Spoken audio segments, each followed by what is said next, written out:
Today we are going to be learning about a process known as meiosis. Meiosis is essentially the production of sex cells in organisms that do this. So at the top of your paper, I'd like you to go ahead and title this template as meiosis. And then next to it, let's also write out what meiosis overall is. Again, meiosis overall is the production of sex cells. Now, sex cells are known by other names. We can refer to them in general. We can refer to them as gametes. Or we can be more specific. If we are referring to the male gender, then what's really happening here is the production of sperm cells. And if that's the case, there's a more specific name for meiosis, and that is spermatogenesis.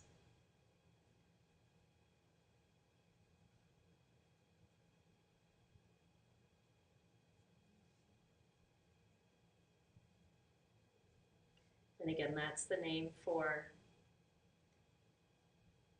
male meiosis. In the case of females, we're talking about the production of an egg, also known as an oocyte. Again, that's an egg. And we would refer to the process as oogenesis in females. That's the little symbol for female there. Okay, just to orient you to the picture, we have an original cell that's going to start the whole process off right here. We're going to carry it through a lot of different steps. Some are actually not going to be pictured, but overall I hope you'll still understand what happens during those steps. And what we'll end up with is some cells at the end. Over here we have, well, you'll see at the end, but this is going to end up being an egg cell. So we're actually going to be carrying out sperm production with this example template here, hence the little flagella that you can see on the bottom of each of these pictured circles. So we're going to start the process over here. This is the first cell. It is just like every other somatic or body cell, meaning it has the same number of chromosomes as any other body cell. So that's going to be 46 chromosomes in a human. Because we're doing sperm production here, this original cell has a special name. The original cells are known as germ cells. And I'll zoom in so you can see that a little bit better. Okay, and specifically, because we're doing sperm production here today, the germ cell is known as a spermatocyte.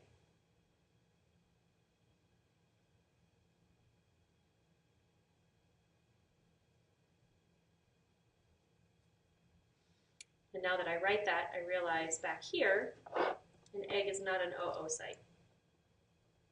An egg is an ovum. An oocyte would be the name we would use to describe the first cell in egg production.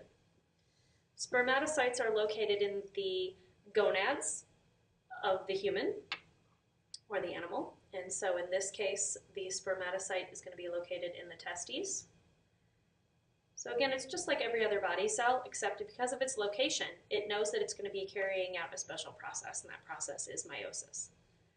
Now in the first picture, because we're drawing a cell in its normal state of being, this is a cell that's actually sitting in interphase. This is where it spends the majority of its life carrying about business. With your two colors that you should have grabbed by now, I'm going to be using green and pink.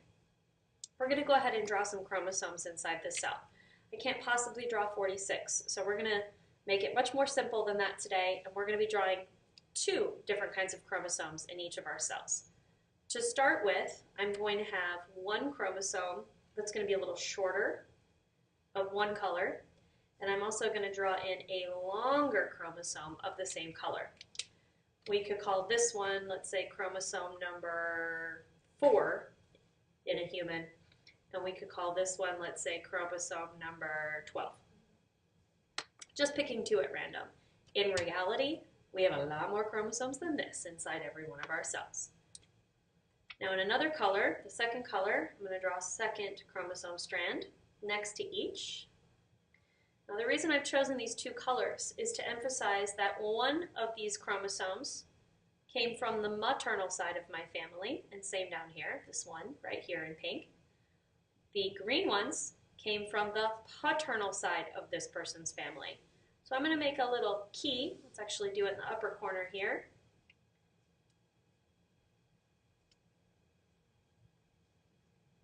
And in the key, I'm going to point out that the pink will represent the maternal side of the family, and the green is going to represent what was passed from the father of this individual. Okay, so if mom has some beautiful blue eyes, and they just so happen to be located in a gene on chromosome 4, then mom's going to be passing those blue-eyed genes onto her kids right here on this chromosome. All right, now the fact that I have 2 chromosomes, both number 4s, one came from mom, one came from dad, there's a name for that. The name for these chromosomes is to refer to them as homologous chromosomes. They are homologs of one another. What that means is they have the same genes from top to bottom. Same genes, top to bottom. But it might be a slightly different variation of the gene. So I mentioned blue eyes.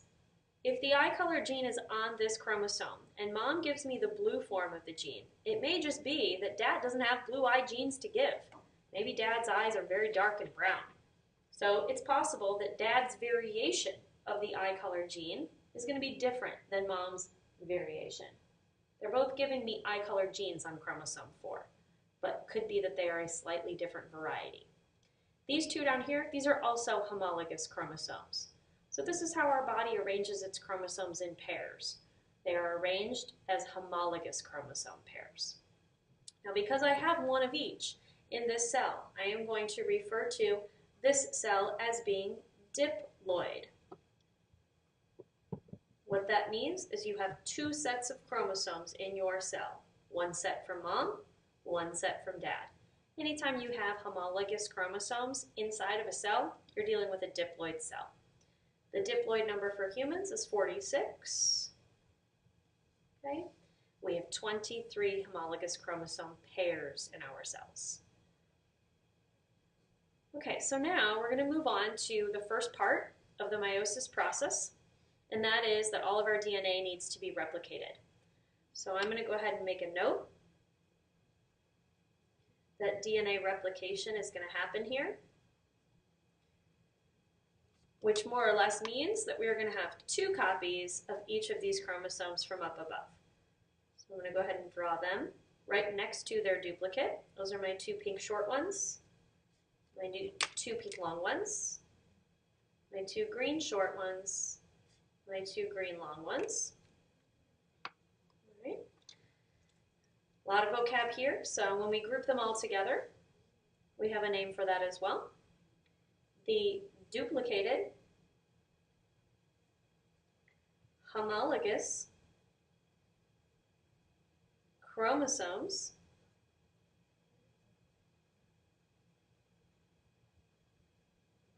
are referred to as tetrads. Tetrads. Okay? Now because they're very close together inside of a cell at this point, all of this is contained inside the nucleus.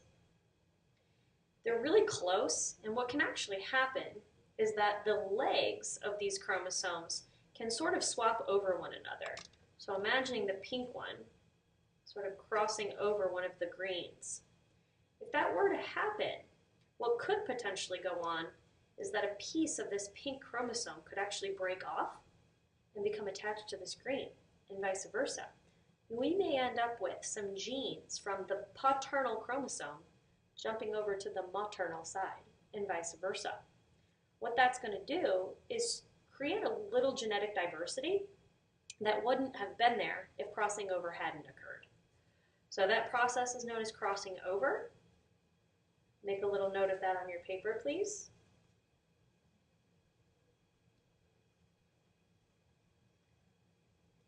This is one way that we get genetic variety from meiosis. Okay, continuing on the process, the next step is for our chromosomes to more or less line up smack dab in the center of our cell. You can ignore the fact that this cell appears to be a little smaller than the one to the left. It should be about the same size. So I'm going to go ahead and basically draw what I already had. Just going to be more obvious about the fact that they are right in the middle of the cell. The middle of a cell is referred to as the equator, whereas the sides of the cell, or the top and the bottom of the cell, depending how it's turned, are called the poles. So right now we're lined up in the middle or equator of the cell. And when that happens, we're in a phase known as metaphase.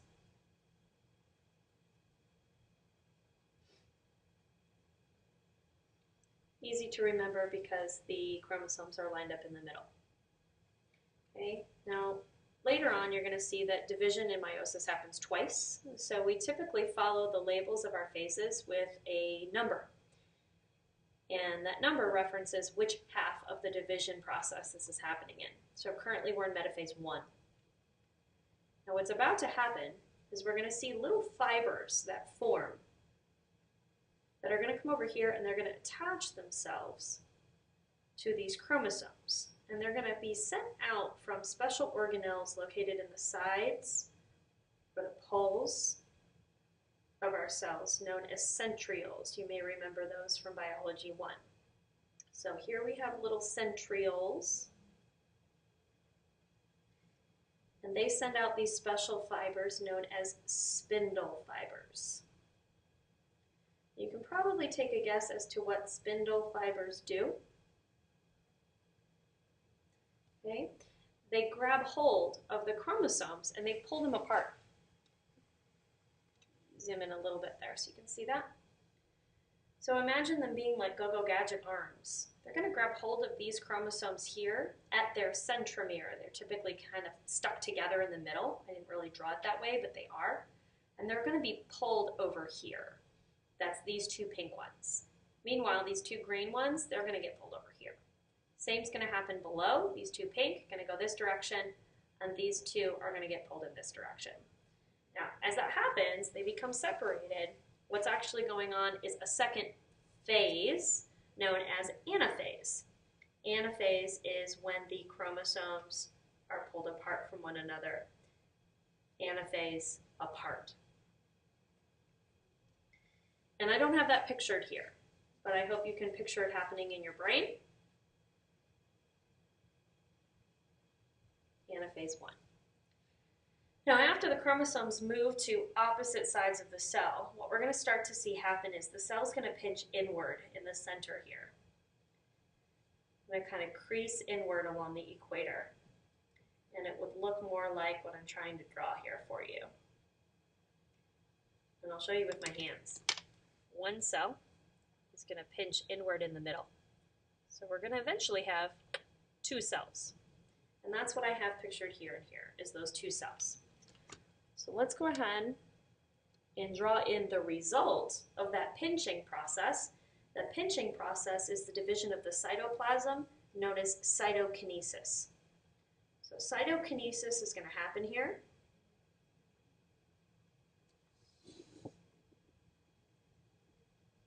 And this arrow more or less shows us the timeline. So cytokinesis and anaphase have happened, and this is the result. I'm going to draw my chromosomes in. I'm going to stick with the right side going here. So these two little pinks, they're going to end up here. And the two long pinks, two green shorts, they're going to go off to the left. So they're going to go down here. Now, if you've drawn yours a slightly different way, the important thing is that your duplicates are still together.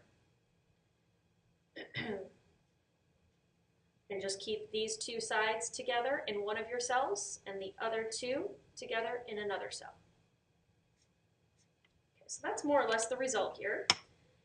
And what we really have is something fairly similar to the setup that we began with. We have our chromosomes kind of just hanging out in the nucleus of a cell. We're back to kind of the beginning, so to speak.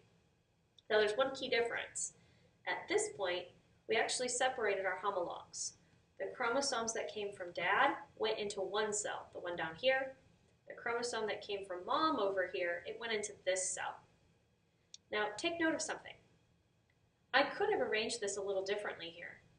I could have put these two greens and these two greens together on the same side of the cell, and my pinks on the same side of the cell, and maybe you did. The reality is, inside the cell, this is a very random arrangement. The cell can do it any which way it chooses. So it just so happens that because of the way I've drawn mine in, I now have a combination of chromosomes from my mom and chromosomes from my dad together in a cell. And the same thing down below. If I had chosen to do it a little differently, I might now only see representation from one of my parents in the cell. That also gives variety to the end result. So the randomness of this gives more variety to the end result in terms of which genes on which chromosomes are being passed on. Now keep in mind, we have a lot more than 2 chromosomes per cell, don't we? So the odds of a maternal chromosome, all of them lining up in one cell together, it's not going to happen. You're going to have a mixture of the 2 parents' chromosomes lining up. Okay, so here we are. Basically, we're entering the second half of meiosis at this point. Right around here, we're going to begin meiosis 2. So prior to this, we were dealing with meiosis 1,